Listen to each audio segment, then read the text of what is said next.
آیات 44 سوره مائده، بحث دوم. بسم الله الرحمن الرحیم. الحمد لله والصلاة والسلام على رسول الله صلی الله علیه وسلم و علی آله و صحبه اجمعین. در مقدمه بحث، در بحث دوم، چند موضوع اساسی هست که این به شکل مقدمه باید قبل از اینکه آیات بعد از اینکه می آیات ما تشریح کنیم و تفسیر کنیم.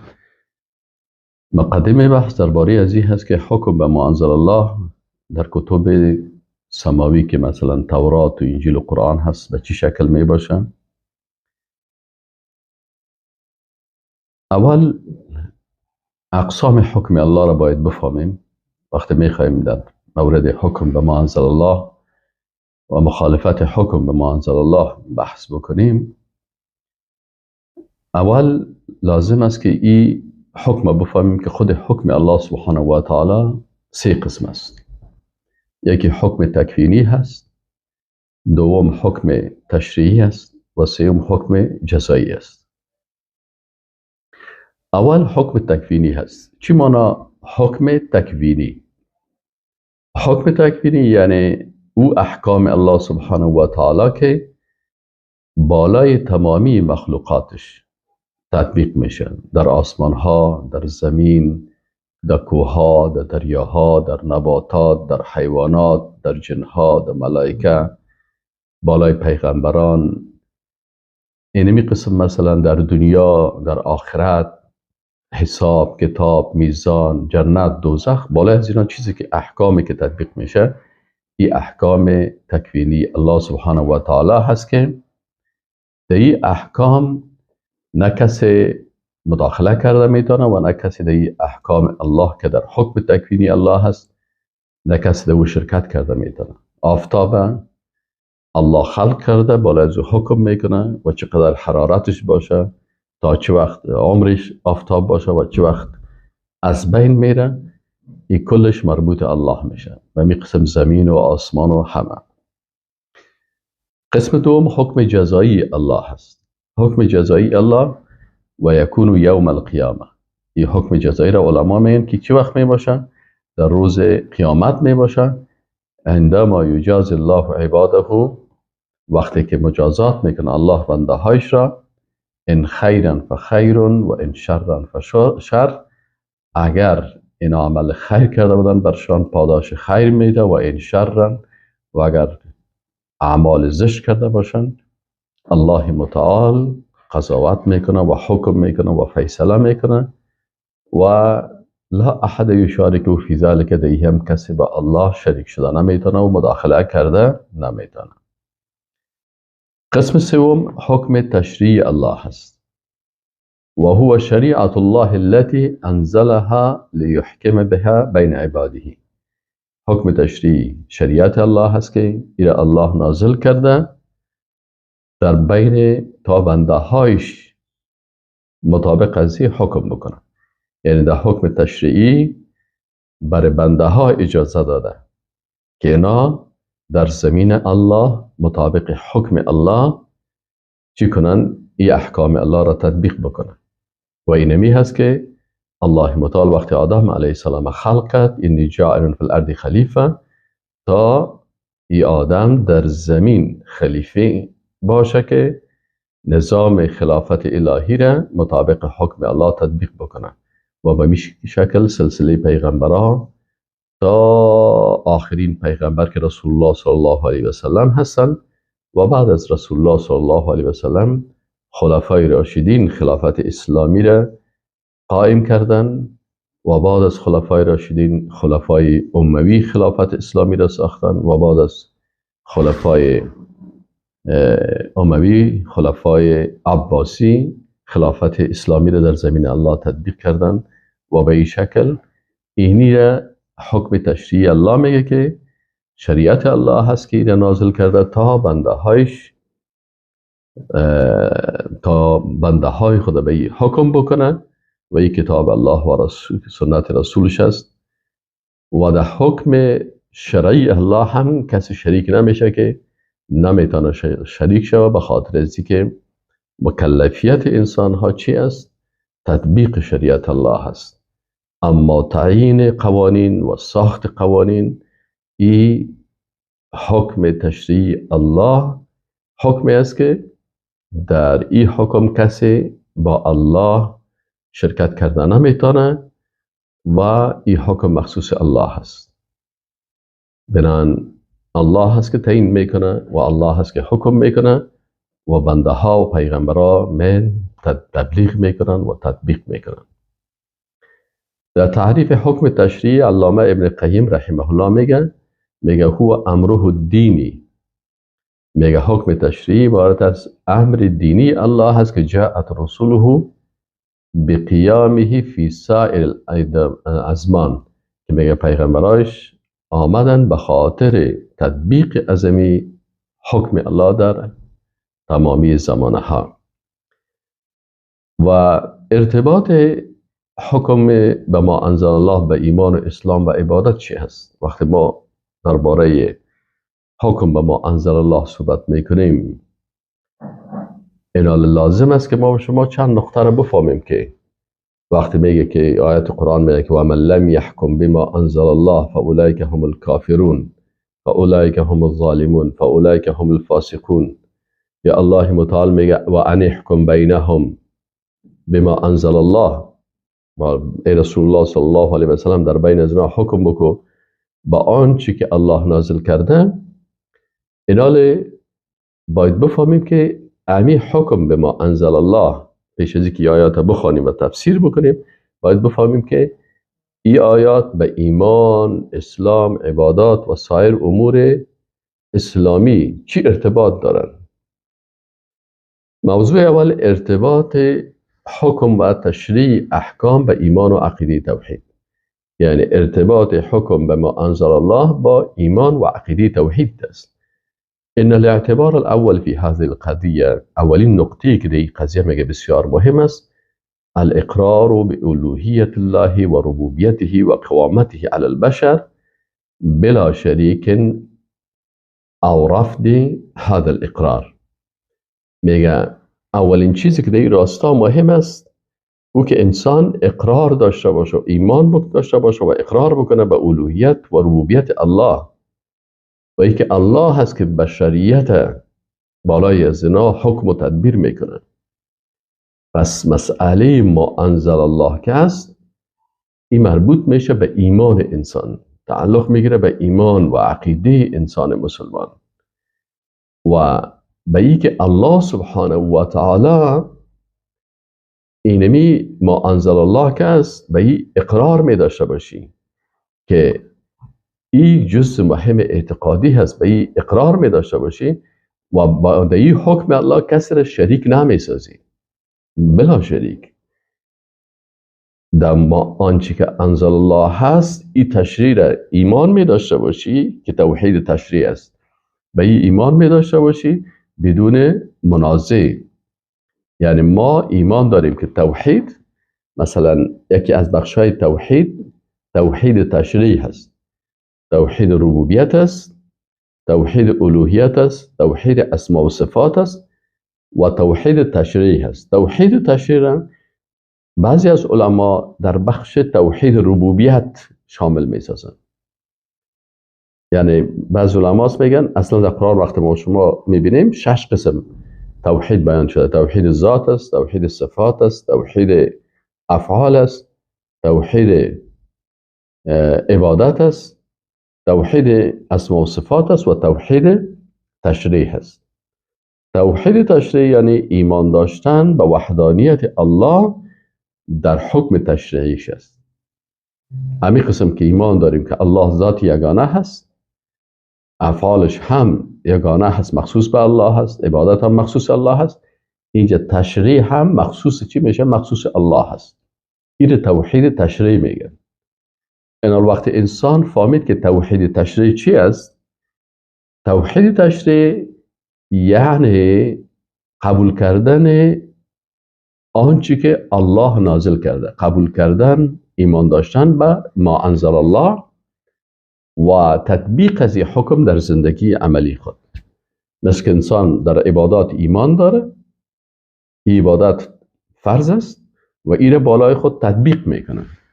توحید تشریع هم این است که این احکام الله را به این ایمان می داشته باشی که آنچه از جانب الله نازل شده این احکام کلش قبول دارم و این سر خود چی میکنم؟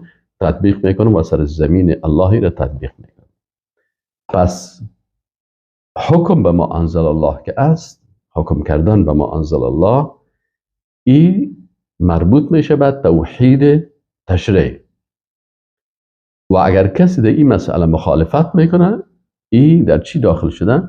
در شرک و کفر در تشریع داخل شده. و از این خاطر علما میگن و من هنا هی قضیه کفر او ایمان و جاهلیت او اسلام. این مسئله ما انزل الله این چی هسته؟ این مربوط میشه به کفر و ایمان یا مربوط میشه به جاهلیت و اسلام. پس این مسائل که است، چون مسئله قضیه کفر و ایمان هست و قضیه جاهلیت و اسلام هست و قرآن عظیم شان کل زیر بیان میکنه و کل قرآن درباره این حقیقت است که مسلمان ها کدام مردم هستند و چه قسم احکام الله سبحانه و تعالی را در زمین الله تطبیق میکنند.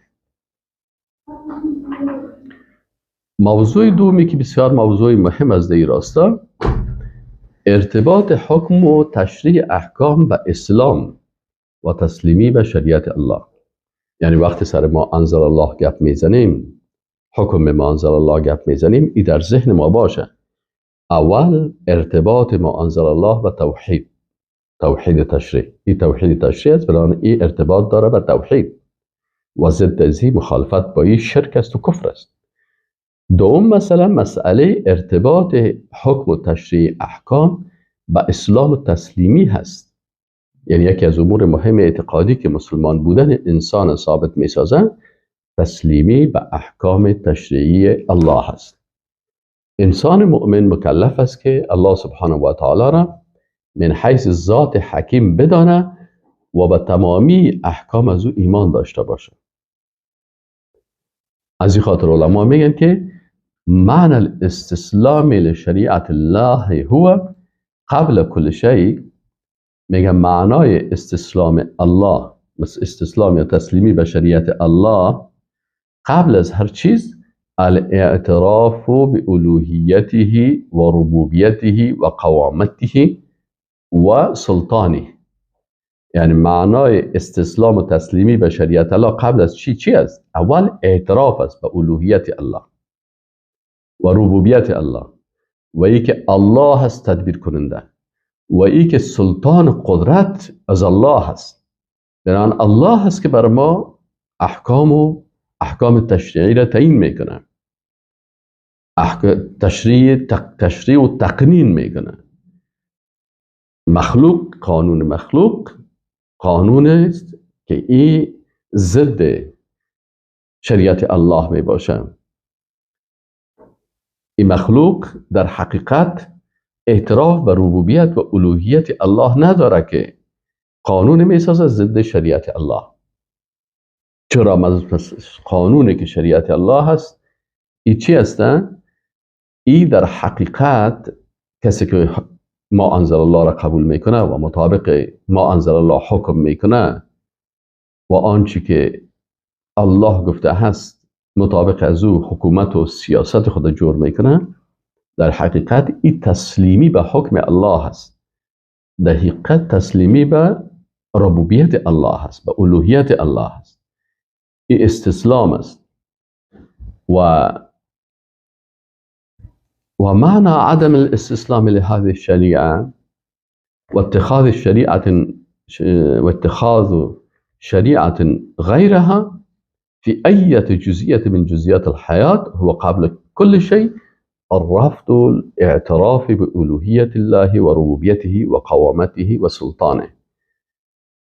يعني مفسرين میگن که وقت استسلام به تسلیم به شریعت کس نشد، به شریعت الله کس تسلیم نشد و به غیر از شریعت الله شریعت دیگه یا قانون دیگی را گرفت در هر جزء از اجزای زندگی که باشه، که در بخش سیاست باشه، در اقتصاد باشه، در علوم اجتماعی باشه، مسائل اجتماعی، چی در مسائل تعلیمی و تربیوی باشه، در هر بخش اینال اگر کسی به غیر از شریعت الله در هر جزء از اجزای زندگی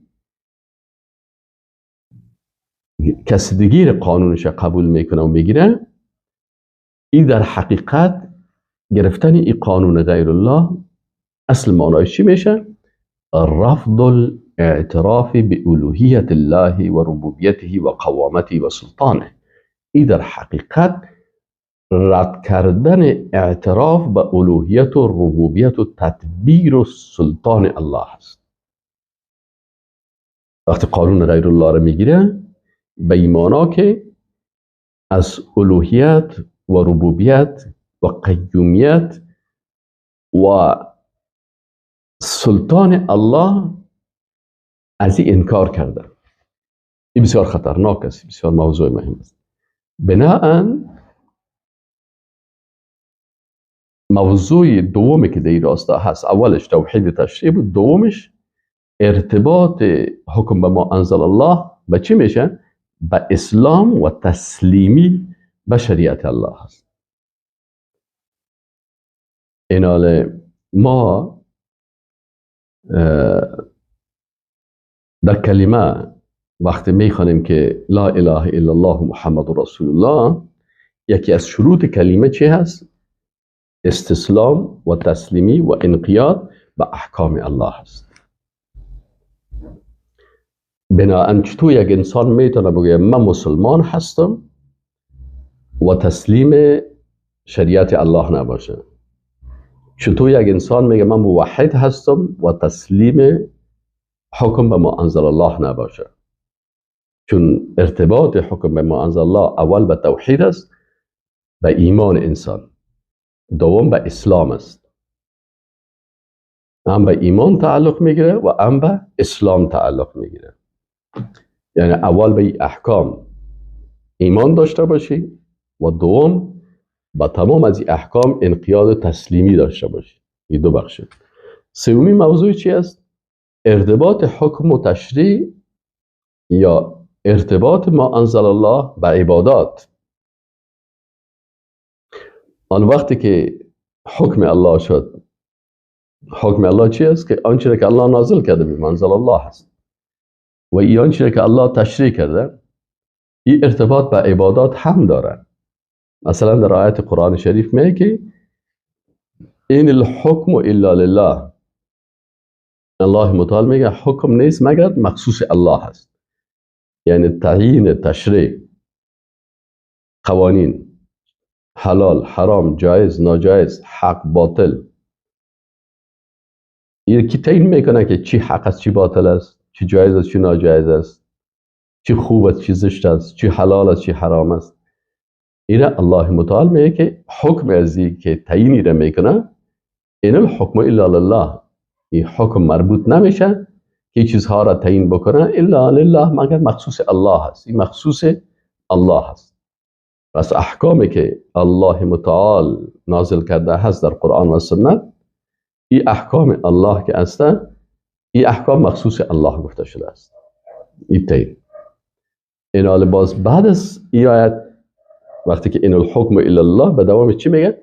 امر، الله متعال امر کرده الا تعبدوا الا ایاه، شما عبادت نکنین مگر الله را.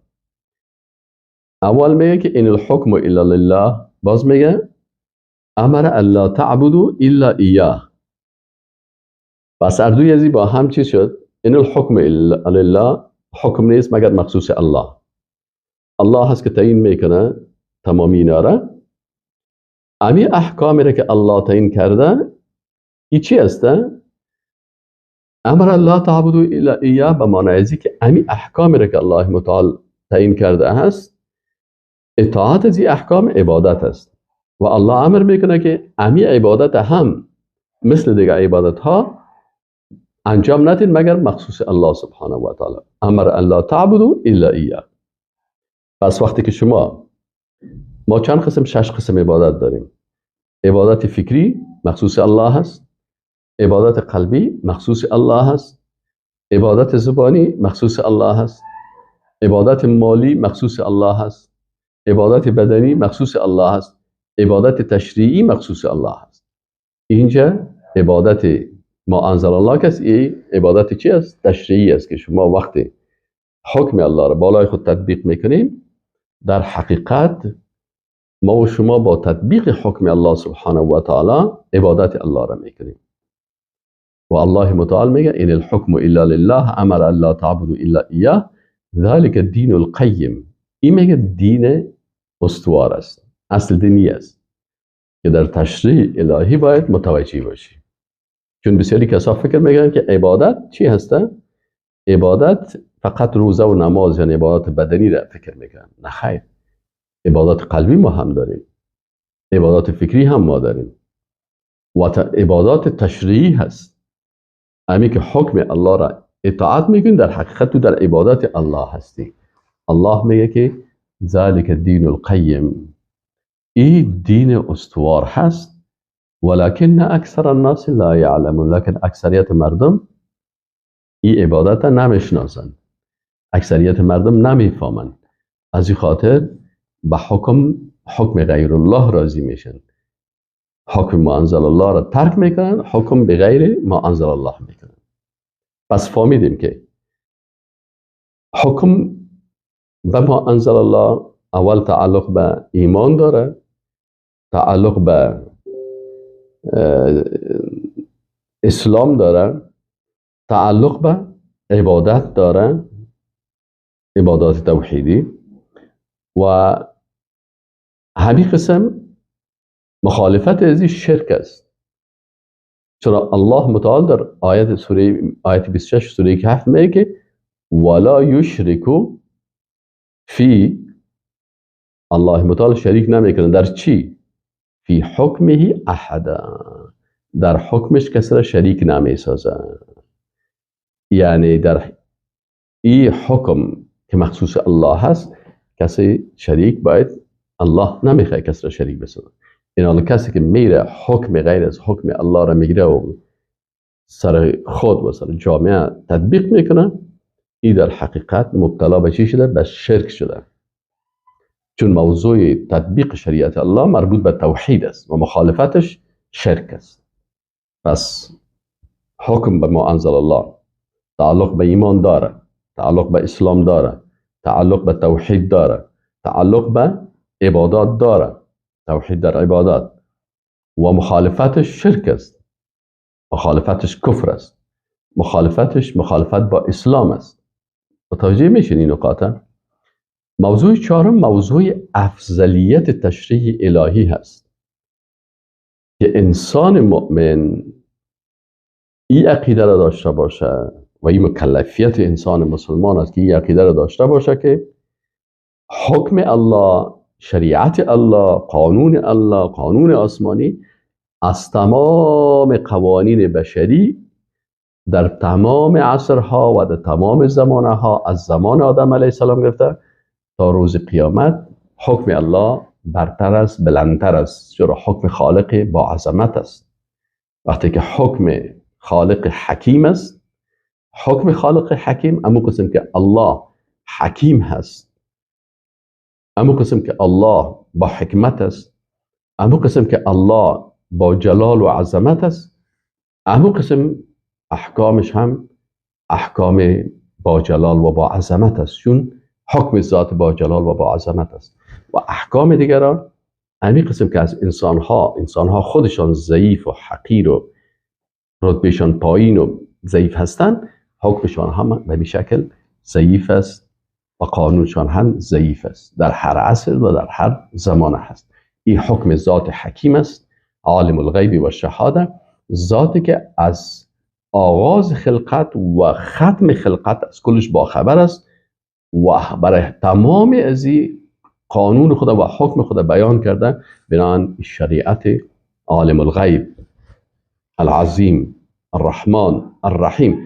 تمام امی امور در حکم الله سبحانه و تعالی است. این انسان مومن عقیده داشته باشه. عقیده داریم که الله سبحانه و تعالی رحیم است، پس حکمش هم مهربانانه هست.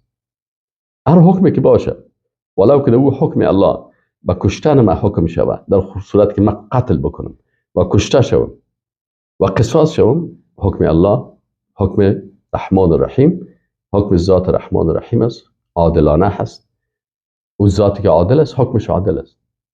او ذاتی که با عظمت است حکمش هم با عظمت است. او ذاتی که دارای جلال و بزرگی هست حکمش هم دارای جلال و بزرگی است. او ذاتی که قوی هست حکمش هم قوی هست. بناهن او ذاتی که رحمان، رحیم، کریم، غفور، تواب، بناهن احکامش هم به اساس رحمت، قوت، عزت، عظمت، غلبه، حکمت است. و به این عقیده انسان مسلمان است. و قوانینی که انسان ها ساختن همین قسم که در بین انسان ها ظلم است، جنایت است، غلطی هست، ناروا هست، خوردن حق مظلوم است، بنابراین قوانینشان هم این قسم قوانینی است که دارای همین مشکلات است. انسان متعصب یافت میشه، بله، بنابراین متعصب قانونش از تعصب است. انسان تکبر داره، بله، بنابراین قانون این انسان هم قانون متکبرین هست. آیا انسان هوای نفسی داره؟ بله، بنابراین این انسان ها قوانینشان به اساس هوا و خواسته های نفسی ساخته شده است. آیا انسان دروغ میگه؟ بله، پس در قوانین خود بسیار دروغ میگن. از این خاطر میبینید قوانین انسان ها را وقتی که انسان ارزیابی میکنه به شکل علمی و اکادمیک، هر کسی قانون به منفعت خود میسازه. اگر مردها قانون بسازن به نفع مردها میسازن و اگر زنها قانون بسازن باز زیادتر منفعت زنها و خانمها را در نظر میگیرن. اگر سیاه‌پوست قانون بسازه باز اونجا زیاد توجهش به سیاه‌پوستا هست و اگر سفیدپوست قانون میسازه همیشه خود برتریت میده. مثل که در جنوب افریقا سر هتل ها نوشته کردن که در هتل سگ داخل شده میتونه، خب انسان سیاه‌پوست داخل شده نمیتونه. و نلسون ماندیلا 33 سال در زندان تیر میکنه صرف به خاطر از اینکه حداقل یک انسان سفیدپوست انسان سیاه‌پوست انسان حساب بکنه. بنابراین قوانین انسانی مطابق غرایز، خواسته ها، مطابق امیال، شهوات، تعصبات و غرایز انسانی هست که کل از اینا دلالت میکنن به ضعف قانون ازی و عدم کمال ازی قوانین. اما احکام الهی، قانون سماوی، شریعت الهی، این عبارت از احکامی هست که برای وقت برای بنده ها این تعیین شده هست. برای بنده ها بناهن کل ما بنده الله هستیم. این قانون اگر به مصلحت هم به مصلحت مرد است، هم زن، مردم بنده الله هست، زنم بنده الله هست، ملائکه هم بنده الله هست، جن هم بنده الله هست، حیوانات هم بنده های الله هستند، نباتات هم بنده های الله هستند. بناهن شریعت الله برای کلگی از جانب خالق متعال است که همه بنده خالق متعال است و پیش خالق متعال کلگی یکسان هستند، کلش مخلوق هستند. از این خاطر انسان مؤمن به این عقیده این باشه که شریعت الله افضلیت و بهتری داره نسبت به قوانین دیگرها. هو الاعتبار الافضلیه الحتمیه المقطوع بها، یعنی اعتبار بدی به افضلیت حتمیه که قاطع هست لشریعت الله علی شرائع الناس، به شریعت الله که این افضل است و بهتر است. این وقتی که بهتر است بناءً حکم به ما انزل الله بهتر است. وقتی که حکم بهتر است، حکم به ما انزل الله بهتر است. و این حکم مخلوقات، قانون مخلوقات چون کهتر است، ضعیفتر است، ضعیف است، ناقص است، پس حکم به اینا هم ناقص است. متوجه هستین؟ یعنی اگر کسی بخیزه بگه که نه این حکم بلندتر است از این حکم کرده، از حکم الله که حکم مخلوق بلندتر است، این مجبور میشه چی است؟ مشکل اعتقادی و این کفر است. کفر است که کسی حکم مخلوق نسبت به حکم الله برتر یا مساوی یا ایر جایز بدونه بالوی ازی. اگر برتر بدانه هم کفر است، اگر مساوی بدانه هم کفر است، اگر مساوی ندانه ولی بگه که جایز است این هم کفر میشه. چرا؟ به خاطر از اینکه اینجا هم مشکل پیدا میشه. مشکل پیدا میشه، سر جمع بحث میکنیم. فما يملك إنسان أن يدعي أن شريعة أحد من البشر میگه هیچ انسان این مالکیت، این حق نداره که ادعا بکنه که قانون هیچ یکی از بشر تفضل او تماثل شریعت الله، که این بلندتر است از شریعت الله کده یا مماثلش یا هم قسمش است.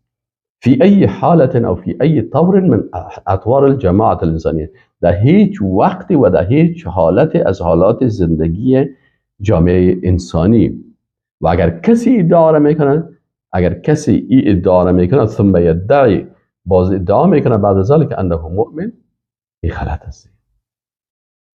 مثلا کسی میگه که نه ولی قانون که است نظر به این شرایط، نظر به این شرایط قانون بشر از قانون الله کده چی است؟ یعنی بهتر است یا مثل ازی هست. باز میگه که من مؤمن هستم، این باز ادعای غلط است. این باید انسان همیشه در ذهن خود داشته باشه. خب حالا میایم با شما در مطلب اول، اثبات کفر، ظلم و فسق حاکمان به غیر ما انزل الله. وقتی که مسائل فهمیدیم به شکل مقدمه، حالا وقتی که آیات میخونیم بازی آیات دقیق میفهمیم که در چی مشکل است و کجاست مشکلشان. اعوذ بالله من الشیطان الرجیم، بسم الله الرحمن الرحیم. در آیت 44 سوره مائده الله سبحانه و تعالی میگه انا انزلنا التوراة فیها هدى و نور، یقینا که ما نازل کردیم تورات را که فیها هدى و نور، در ای چون تورات در عصرش چی است؟ این عبارت از حکم الله است. در حکم الله هدایت است که انسان به طرف حق هدایت میکنن، و نور است که منطقه را از تاریکی های جهل و فسق و فساد و بیدانشی از اینا ایره حفظ میکنن، منور میسازن. خب یحکمو به النبیون، مطابق از اینمی تورات پیغمبرایی که از چون نازل شده بالای موسی علیه السلام و بعد از پیغمبرای دیگه که میاد، اینا مطابق از این حکم میکنن، چون پیغمبران معصوم هستن و اینا عقیده توحیدی دارن، توحید در ربوبیت الله دارن، توحید به اسلام تسلیم هستن و همچنان به عبادت الهی تسلیم هستن، عبادت الله را میکنن. بنان پیغمبرا این پیغمبرا چی میکنن؟ یحکم بها النبیون الذین اسلموا، این پیغمبرایی که مسلمان هستن، تسلیم حکم الله هستن. و کدام چیز حکم میکنن؟ موسی علیه السلام و پیروان موسی علیه السلام تا که عیسی علیه السلام کلشان مطابق تورات حکم میکنن، کلش موحد است، کلشان مسلمان هستن و کلشان مطابق حکم الله حکم میکنن. للذین، برای کسانی که هادو، اینا رجوع کردن به الله. یکی از معانی هادو یعنی رجوع به الله سبحانه و تعالی. و همچنان به این حکم میکنه که بعد از پیغمبران الربانیون و الاحبار، ربانیون معلمین و استادانی که اینا برای مردم تعلیم دین میتن، یعنی کسایی که از زمان موسی علیه السلام به بعد او علمای ربانی، یعنی کسایی که درس توحید، درس عقیده، درس ایمانداری، درس اطاعت و عبادت الله را میتن برای مردم. این استادا و این معلمین، این رهنماها، این مربیین یا ربانی میگن. این ربانیون چی میکردن؟ همین قسم که پیغمبرها به ما انزل الله حکم میکردن، اینا هم میکردن. و الاحبار، احبار علمایی که متخصص هستن، به سطح اجتهاد رسیدن، اینا هم همین حکم میکردن به ما استحفظ من کتاب الله، با آنچه که اینا حفظ کردن از کتاب الله. و کانوا علیه شهدا، و اینا بر این شاهد بودن. فلا تخشوا الناس، پس شما از مردم نترسین، واخشونی، و از من بترسین. یعنی وقتی که حکم الله را تطبیق میکنین، در تطبیق حکم الله، در بیان حکم الله، بعضی کسا هستن که به خاطر ترس از مخلوق حکم الله را بیان نمیکنن. مثل که امروز بسیاری جاها هست که نظام های طاغوتی مردم به این شکل جور کرده که علمای درباری خود میگه که شما حکم الله را و این مسائل حکم الله که مربوط به سیاست و نظام حکم میشه، این برای کس تشریح نکنین. و یک تعداد دیگه که باز درباری نیستن، اینا باز از ترس از اینکه بندی میشیم، کشته میشیم، اهمیت توحید تشریح را بیخی بر شاگردای خود بیان نمیکنن. وقتی که در مسئله توحید آمدن، توحید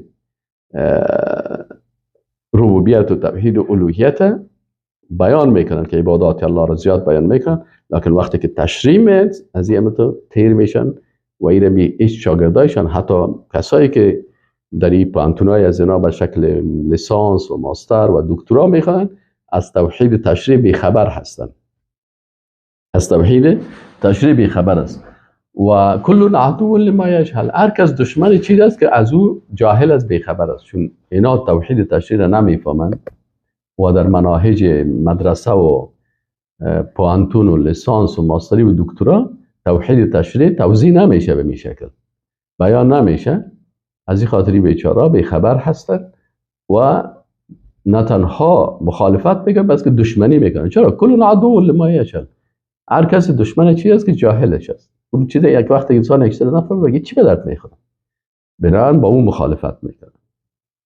و کسایی که میفهمن باز اونا چی میکنن؟ اونا از ترسی حاکمای طاغوتی بازی رو بر مردم تشریح نمیکنن. الله متعال میگه که ای علما، شما اگر، ای استادا، اگر شما ربانی هستین، ای معلمین، ای استادا، ای دعوتگرا، شما اگر ببین یکی ربانیون است و یکی احبار هست. ربانیون استاد هست، معلم هست، سطح علمی بسیار زیاد نداره، ضعیف است، ولی شما از مخلوق نترسین، برای شاگردایتان امی توحید در احکام تشریعی حکم به انزل الله را تشریح کنین، بگوین، بفهمین. و همچنان برای احبار علما میگه که ای علما، شما که خدا متخصص میگیرین و بسیار میگین ما مفتی هستیم و صلاحیت زیاد داریم و استنباط داریم و قوت استنباط داریم، شما هم از مردم، از مخلوق نترسین و فلا تخشوا الناس. علی خطاب بر ما هست، علمای ربانی و علمای متخصص مسلکی. احبار در یهودیا علمای که بس کبار علما، بزرگ، علمای بزرگی که صلاحیت چی دارن؟ صلاحیت فتوا دارن، صلاحیت استنباط دارن، به درجه اجتهاد دارن. این احبار میگفتن. و کسای دیگه که مثلا علمیتشان مثل ما ضعیفتر است، معلم است، استاد است، متوجه هستین، تحقیق میکنن و معلم است و مربی هست، اینا را ربانیون میگفتن. پس هر دو طایفه، هم علمای ربانی و هم علمای بزرگی که متخصص و شیخ الحدیث و شیخ التفسیر هستند، با کل زیرا خطاب الله چی است؟ میگه شما فلا تخشوا الناس، از مردم نترسین، بگوین توحید بیان بکنین، نترسین، بگوین بر مردم حق برسانین تا که واخشونی، و الله میگه از ما بترسین. شما به عبادت قلبی اعتبار باور دارین. یکی از عبادت های قلبی چی است؟ خشیت و ترس از الله هست. انما یخشى الله من عباده العلماء، انما یخشى الله من عباده العلماء. پس شما خو عالم هستین، از ما بترسین، خشیت بکنین. یکی خوف است، متوجه هستین؟ یکی خوف است، یکی خشیت است. خوف ترس است که همه میترسن، اما خشیت که هست که بسیار انسان به حکم الله تسلیم میباشه و از الله زیاد میترسن. میگه انما یخشى الله من عباده العلماء. اینا خطاب میکنه برای زمین که فلا تخشوا الناس واخشونی، از من خشیت داشته باشین، بترسین، شما عالم هستین، بیان کنین حقیقت ها را، حکم به ما انزل الله را بر مردم بیان کنین که مردم بفهمن. و وقتی که مردم فهمید باز تسلیم طواغیت نمیشن، چی طاغوت مطاع باشه، قانون سازا و رئیس جمهورها و پاچاها و اینا، و چی طاغوت مطبوع باشه، یعنی ملای درباری و کسایی که به نفع از اینا فتوا میدن، و چی طاغوت معبود باشه و کسایی که مردم به عبادت خود دعوت میدن. شما بر مردم بگوین فلا تخشوا الناس واخشونی ولا تشتروا بآیاتی ثمنا قلیلا. ایرال اکثر زبان علما را، زبان حق چی بسته میکنن؟ چی بسته میکنن؟ وقتی که در مقابل شریعت الله و بیان حق و گفتن حق و تشریح حق پیسه میگیرن، برشان چوکی وعده داده میشه، پیسه برشان داده میشه، مال داده میشه. این میگه در مقابل آیات الله که تحریف لفظی میکردن سابق، و تحریف معنوی میکنن، آله در مقابل از پیسه نگیرین. این حال و من لم یحکم بما انزل الله، و کسی که مطابق ما انزل الله حکم نکرد فاولئک هم الکافرون، اینا کافرها هستند. خب حال وقتی که اینجا این ما و شما خواندیم، خب بعد از این در آیت بعدی الله متعال میگه و کتبنا علیهم، و الله متعال میگه و کتبنا یعنی لازم کرده بودیم و فرض کردیم بالایشان. این هم فرض بود. فرض چی است؟ ان نفس بالنفس در نظام قضایی اسلام که نفس در مقابل نفس است، یعنی اگر یک کس قتل میکنه در مقابلش قتل میشه. والعین بالعین، و اگر کس چشم کسی را از بین میبره در مقابلش قاضی میتونه که جان مقابل بخواه و قصاص زیر با چشمش بگیره. والانف بالانف، بینی با بینی، و اذن بالاذن، و گوش با گوش، و سن بالسن، و دندان با دندان. والجروح قصاص، هر قسمی که جراحی کرده باشه بر جان مقابل زخمی در وجودش آورده باشه، همین قسم قصاص گرفته میشه که به اون نفر دیگه میگه که همین قسم زخم در وجود خودش بیاره. فمن تصدق به، اما اگر کسی عفو کرد و گفت که ما سیسی کرد، ما جنگ کرد، یا بینی ما شکستان، یا گوش ما قطع کرد، یا مثلا دندار ما شکستان، یا جای من زخمی کرد، میره بخشیدم. فهو کفارة له، برزی کفاره هست. و من لم یحکم بما انزل الله فاولئک هم الظالمون، و اگر یک کس قاضی باشه و باز مطابق ما انزل الله حکم نکنه، باز اینجا در جمله ظالما هست. و قفینا علی آثارهم، آیت 46 الله متعال میگه و قفینا علی آثارهم بعیسی ابن مریم، و به دنبال موسی علیه السلام و پیغمبرایی که بودن که حکم به تورات میکردن، بعد از اینا میگه ما کی را آوردیم؟ عیسی پسر مریم. عیسی را آوردیم، عیسی علیه السلام کی پسر الله نبود، پسر مریم است. یعنی اینجا الله متعال تکذیب میکنه اقوال نصرانی ها که میگن که عیسی ابن الله. دیگه نه، عیسی پسر مریم است. ما عیسی پسر مریم که هر دوشان مخلوق هستند، این بعد از موسی علیه السلام، عیسی علیه السلام ما آوردیم بعد از پیغمبرایی که بعد از موسی علیه السلام آمد. بعد از اینا عیسی پسر مریم آمد. عیسی پسر مریم چی خصوصیت داشت؟ عیسی پسر مریم مصدقا لما بین یدیه من التورات، عیسی علیه السلام تصدیق میکرد آنچه که قبل از بود از تورات. و آتیناه الانجیل، الله متعال میگه برش انجیل دادیم، فیه هدی و نور. انجیل برش دادیم که در انجیل هم هدایت و نور است. و مصدقا لما بین یدیه من التورات، و تصدیق کننده هست. انجیل هم یعنی هم عیسی علیه السلام تصدیق کننده موسی علیه السلام پیغمبرای بعدی هست، و هم کتابش که انجیل هست، در کتاب انجیل هم هدایت و نور هست و تصدیق کننده هم هست. امی انجیل دو مرتبه گفته شده که مصدقا اولش با عیسی علیه السلام است، یعنی و قفینا علی آثارهم بعیسی ابن مریم مصدقا لما بین یدیه من التوراة. میگه عیسی علیه السلام ما بعد از آوردیم که خود عیسی علیه السلام تصدیق کننده بود. باز میگه با آتیناه الانجیل، برش انجیل دادیم، فی هدی و نور و مصدقا، در این هدایت و نور است و تصدیق کننده هست. همین انجیل هم لما بین یدیه من التورات، آنچه که درباره تورات است، یعنی انجیل هم ادامه تورات و تصدیق کننده از او هست. و هدی و انجیل هم هدایت است و موعظه پرن است برای متقیان. انجیل هم کتاب آسمانی هست و در وقتش چی هست؟ ای حکم الله هست. ولیحکم اهل الانجیل بما انزل الله. الله متعال میگه که اهل انجیل باید بما انزل الله فی، به ای باید حکم بکنن. چه قسم حکم بکنن؟ یعنی در انجیل آمده هست که بعد از عیسی علیه السلام و مبشرا برسول یأتی من بعد اسمه احمد. در انجیل چی است که بعد از عیسی علیه السلام یک پیغمبر دیگه میاد که نامش احمد است. در آسمان نامش احمد است، در زمین نامش محمد است صلی الله علیه و سلم.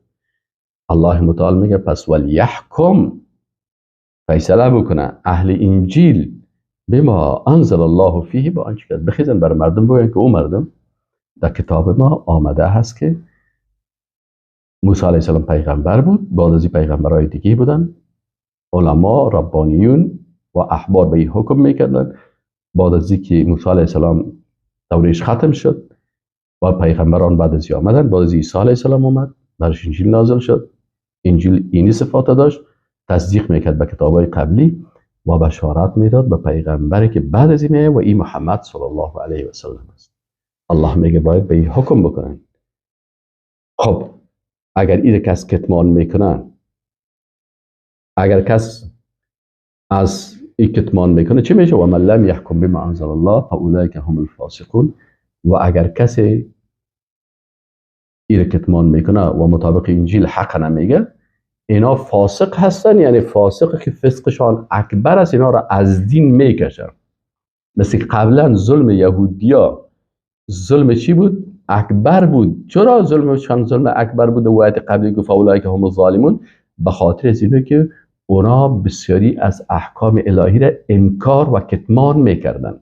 یکی عدم تطبیق حکم است و یکی بیخی کتمان مکملش است، انکارش است.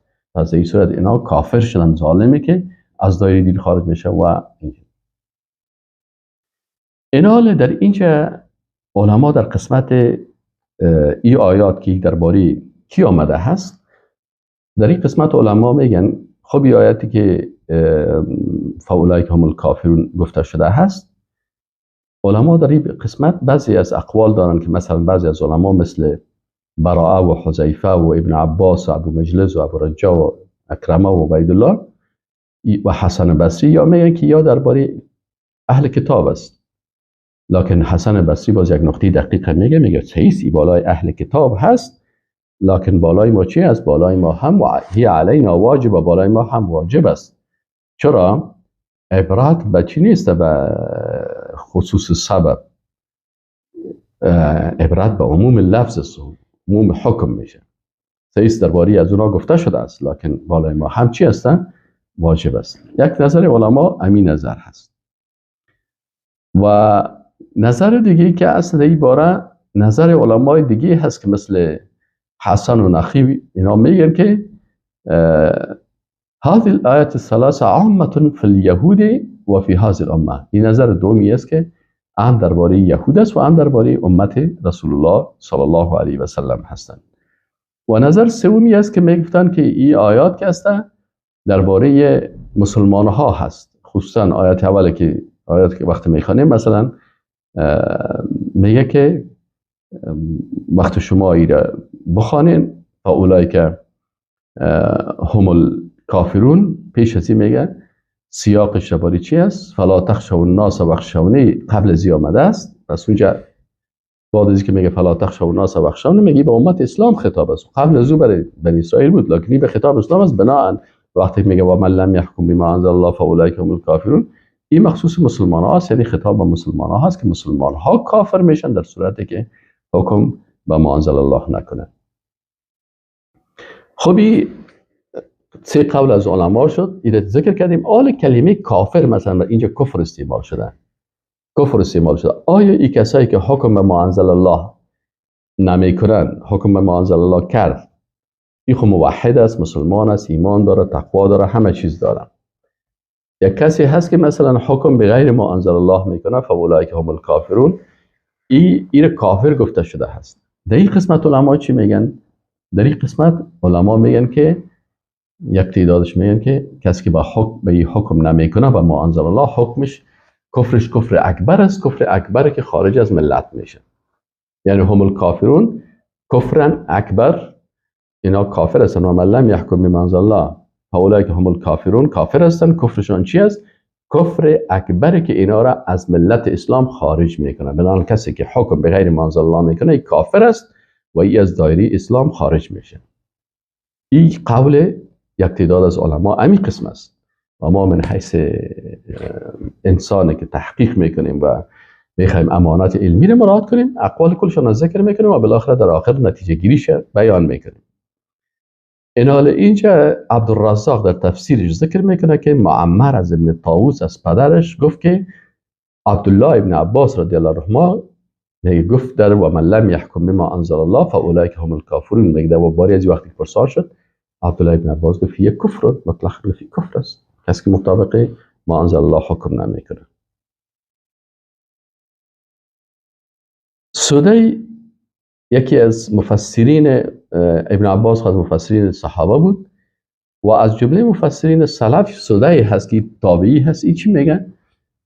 میگه و من لم یحکم بما انزلت فترکه عمدا. میگه الله میگه که اگر کسی حکم نمیکنه با آنچه که من نازل کردیم، فترکه عمدا، این قصدن ترک میکنه، حکم از الله حکم نمیکنه، او جار یا ظلم میکنه و هو یعلم، در حالی که میفهمه، فهو من الکافرین به، از جمله کسایی است که به کافر شده است. در مورد از حذیفه رضی الله عنه کسی پرسان کرد که و من لم یحکم بما انزل الله فاولئک هم الکافرون، سوال کرد که آیا این درباره یهود نیست، درباره بنی اسرائیل نیست؟ میگه او گفت حذیفه رضی الله عنه که نعم الاخوة لکم، نعم الاخوة لکم بنی اسرائیل، گفت بسیار خوب برادرها هستن بر شما بنی اسرائیل، ان کانت لکم کل حلوة ولهم کل مره، گفت بسیار خوب برادرها است که اگر کل خوبی ها از شما باشن، لکم کل حلوه، چیزای شیرین کلش از شما باشن، ولهم کل مره، و تمام زشتی ها از اونا باشن. یعنی حذیفه رضی الله عنه برای از اینا میفهمونه که اگر مقصد تانی باشه که فاولئک هم الکافرون، وقتی که بنی اسرائیل حکم به غیر ما انزل الله کرده، کافر هم شدن، ظالم هم شدن، فاسق هم شدن، کفرشان هم کفر اکبر است، ظلمشان هم ظلم اکبر است و فسقشان هم فسق اکبر است و خارج کننده از ملت از اسلام است. و شما اگر حکم به غیر ما انزل الله بکنید، بر شما هیچ مشکلی نیست، کفرتان هم دون کفر است، ظلمتان هم دون کفر است، شرکتان هم دون شرک است، کلش سخیره هست. یعنی کل خوبی ها از شما باشه و کل زشتی ها بر از اونا در فرق از اونا زده شود. این بسیار خوب لکس بیادرای شما هستن. نعم الاخوة لکم بنی اسرائیل ان کان لکم کل حلوه ولهم کل مره، کل زشتی ها از اونا و کل خوبی ها از شما. اما حقیقتی است که قال حذیفه رضی الله عنه میگن ولا تسلكن طریقهم قید الشرع. اگر امی احکام درباره اهل کتاب یهود و نصارا هم هست، لکن متوجه باشین که شما اینا را در رای از اینا میرین به اندازه شراک. شده میگن شراک همین نقل شطور که از در قسمت از یک تو تایینه کسی ایره قید شراک میگن. میگه به اندازه همون چیزا که نعل اسب هم اگه چیز کوچک هم است، به می اندازه هم شما دیگه در پشت از اینا میرین.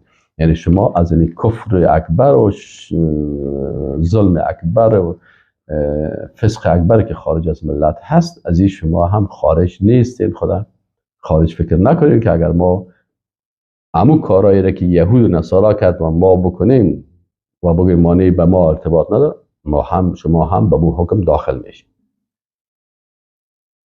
عدالت الهی است. هر کسی که ظلم کرد، هر کسی که خیانت کرد، هر کسی که کفر کرد، الله متعال بر هر کس جزایش مطابق اون اعمالش میده. و حذیفه رضی الله عنه چرا این گپ گفت؟ میگه به خاطر از اینکه از رسول الله صلی الله علیه و سلم شنیده. حدیث امام بخاری روایت میگه عن ابی سعید رضی الله عنه، امام بخاری از ابی سعید رضی الله عنه روایت میکنه، میگه نبی صلی الله علیه و سلم قال لا تتبعون، شما حتما متابعت میکنید سنن من قبلکم شبرا بشبر، شما متابعت میکنید سنت ها و روش های قبلی ها را بلس به بلس و ذراعا به ذراع، یعنی ذراع به ذراع، به اندازه امی نوک دست آرنج ایده ذراع میگن.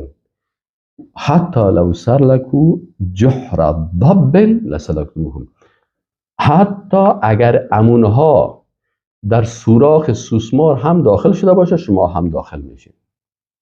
هر خرابی گناه کردن، شرک، کفر، گناه، بیدینی، زنا، هرچی، شما هم در برای زنا داخل میشید.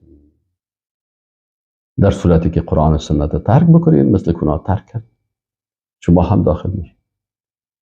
قلنا یا رسول الله، میگه ما گفتیم رسول الله صلی الله علیه و سلم الیهود و النصارى، منظورتان یهود و نصارا هست؟ قال، میگه رسول الله صلی الله علیه و سلم فمن، پس کی هست؟ خب اینمی یهود و نصارا هست که اینمی اشتباهات و اینمی غلطی ها و اینمی را کردن، لعنت شدن، کافر شدن، از دین برآمدن، مرتد شدن، تکفیر شدن، الله اونا را کافر گفت. ان الذين كفروا من اهل الكتاب والمشركين في نار جهنم برشان. اینا شما هم به می مرض مبتلا میشین. صحیح بخاری آیت 3456. خب این نظر از این علما بود. نظر دوم که است، میگن نه اینجا کفر که است، امی کفر اصغر یا کفر ما دون کفر است. کفر دون کفر و فسق دون فسق و ظلم دون ظلم. خب اگر کسی به غیر ما انزل الله حکم کرد، کفرش چی است؟ کفرش کفر اکبر نیست که ایره از دین اسلام خارج کنه. کفرش با این است، یعنی کفر دون کفر با معنای کفر اصغر، کفر کوچک. چون در اصطلاح علما چی است؟ یکی کفر اکبر است، یکی کفر اصغر است. کفر اکبر کفر بسیار بزرگ است، مثل یک نفر به الله کافر میشه و ایره از دین اسلام خارج میکنه. و کفر اصغر چی است؟ که بعضی کلمات است، بعضی از اعمال است بر ازنا کفر گفته شده، لکن این کافر نیست. کفرش چی است؟ اصغر است، لکن به خاطر غلظت و شدت و کلانی گناه او را کلمه کفر برش استعمال شده. از این خاطر علما در این جمعه که این کفرشان کفر هم کفر اکبر داره و فسق هم فسق اکبر داره و ظلم هم ظلم اکبر داره که در آیات آمده است که اینا باز انسان از دین خارج میکنن. لکن میگه در این آیات که گفته شده کفرش دون کفر است و فسقش هم دون فسق است و ظلمش هم دون ظلم است. کلش کفر اصغر و فسق اصغر و ظلم اصغر است. خب و در این راستا از این اقوال مثلا این قول عطا رحمه الله بود که من بر شما گفتم و ابن عباس هم میگه که هی به کفر و لیس کفرا بالله و ملائکته و کتبه و رسوله، و این مثل کفری که به الله و ملائکه و کتاب ها و رسولش باشه به او هم نیست. و در روایت دیگه میگه که کفر دون کفر انه لیس کفرا ینقل عن المله. این از ابن عباسی هم روایت شده که میگه این کفر نیست که در مستدرک علی الصحیحین حدیث است که عبدالله ابن عباس گفته است که انه لیس کفرا ینقل عن المله، کفر نیست که انسان از ملت دور کنه. کفر دون کفر، کفر دون کفر است.